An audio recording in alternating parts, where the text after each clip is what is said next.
Dimanche 28 octobre, le premier sans-abri mort de froid de l'année 2012 est au rendez-vous de l'agenda médiatique.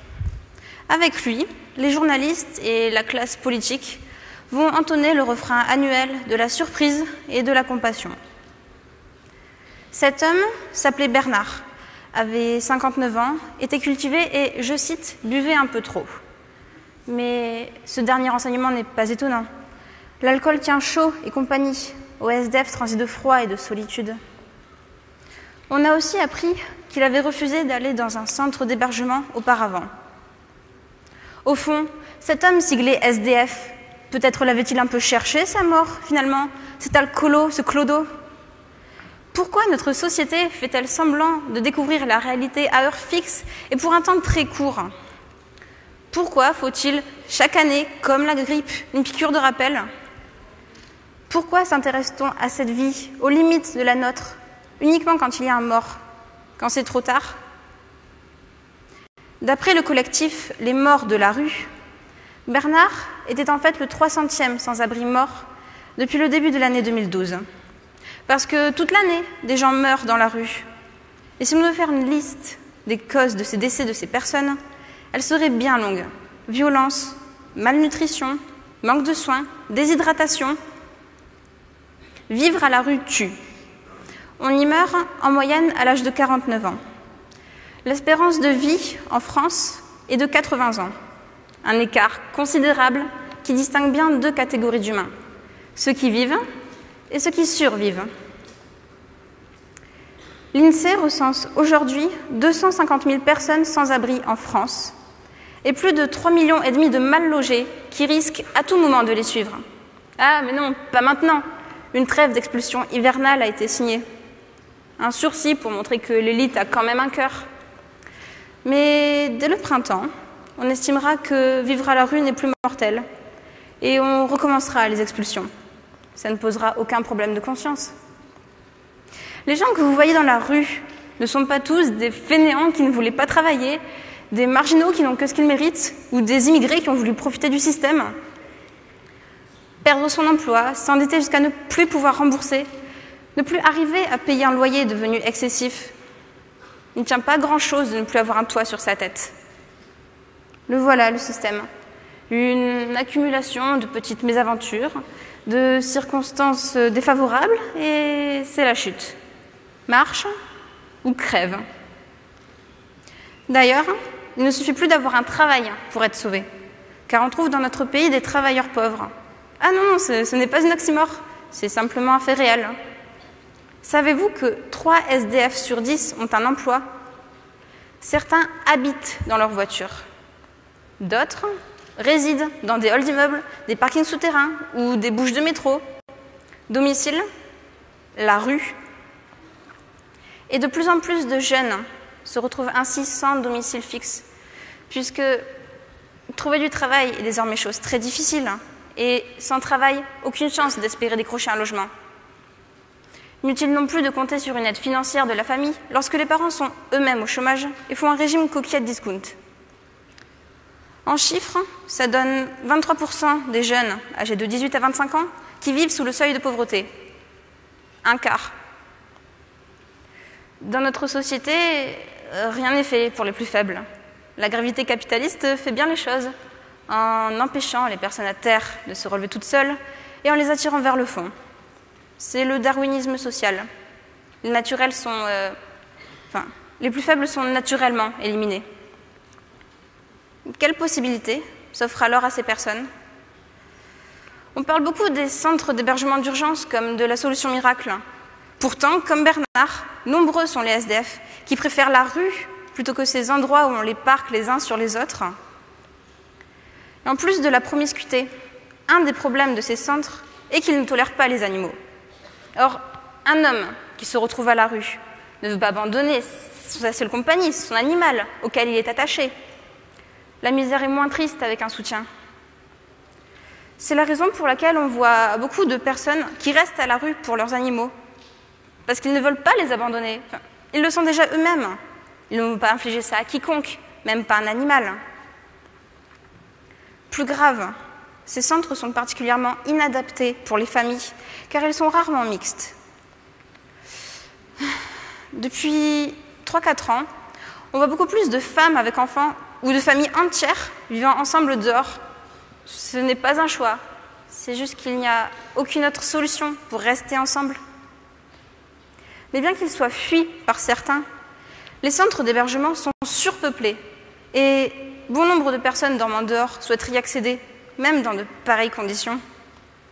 Et comment satisfaire le plus grand nombre lorsque l'on sait que d'année en année, la misère ne se fait que plus criante?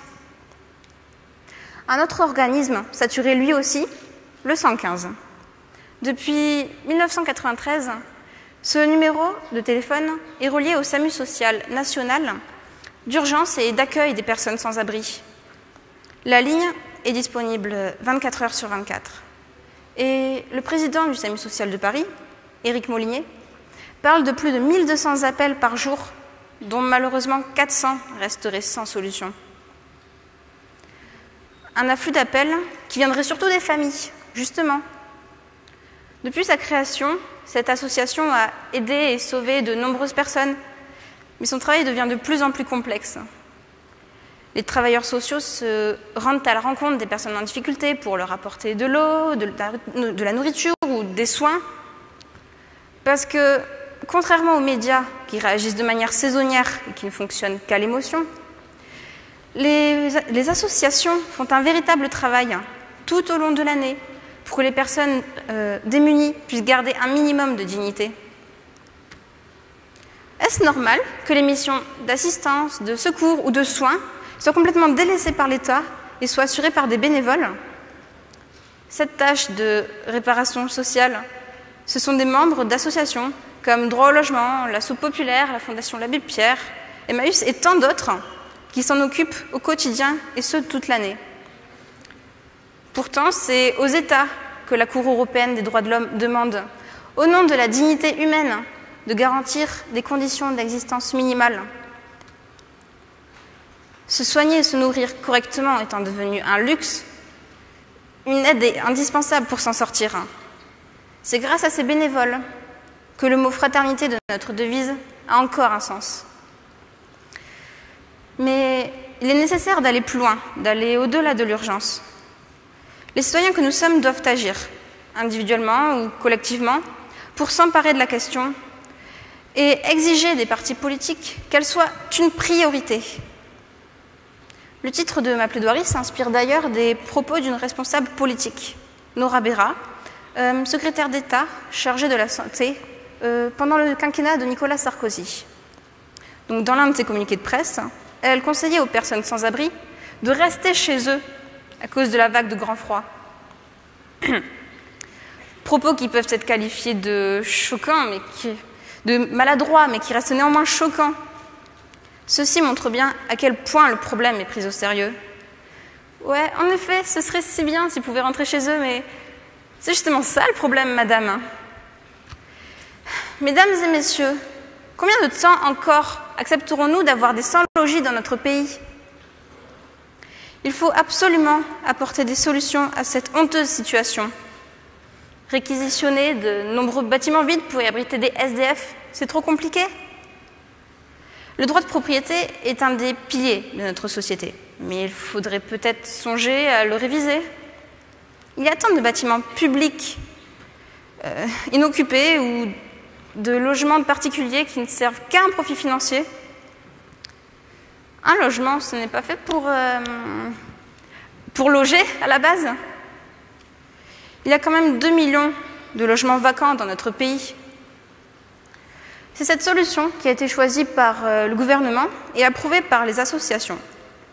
La ministre du Logement, Cécile Duflot, a promis d'appliquer la loi qui permet de réquisitionner des bâtiments vides de l'État ou des anciens bureaux, des anciennes casernes ou des hôpitaux inutilisés. Pour ce faire, le local en question doit être inhabité depuis plus de 18 mois. Et que ceux qui crient au vol et qui voient en cette mesure une attaque au droit de propriété se rassurent. Comme a tenu à préciser Droit au logement, il ne s'agit pas d'une spoliation, mais tout au plus d'une privation temporaire qui vient rappeler aux propriétaires immobiliers, donc qu'un bien immobilier sert avant tout à loger et non pas à spéculer. De plus, une indemnité est prévue pour le propriétaire.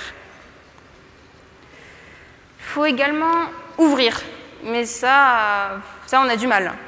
Ouvrir des entreprises pour créer des emplois, ouvrir des centres d'hébergement, adapter des nouveaux logements, ouvrir la porte aux gens dans le besoin, ouvrir les yeux.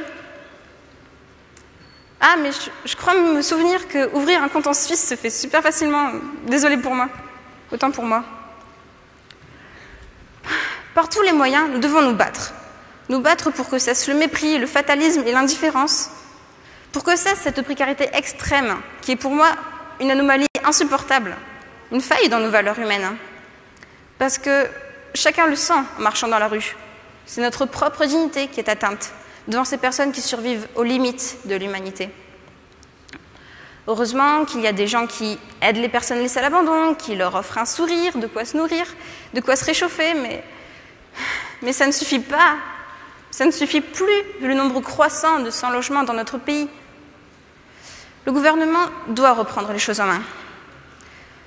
Sinon, cet hiver et ceux à venir seront comme tous les autres, et beaucoup de Bernards vont se retrouver 6 pieds sous terre en guise d'épilogue d'une vie de galère.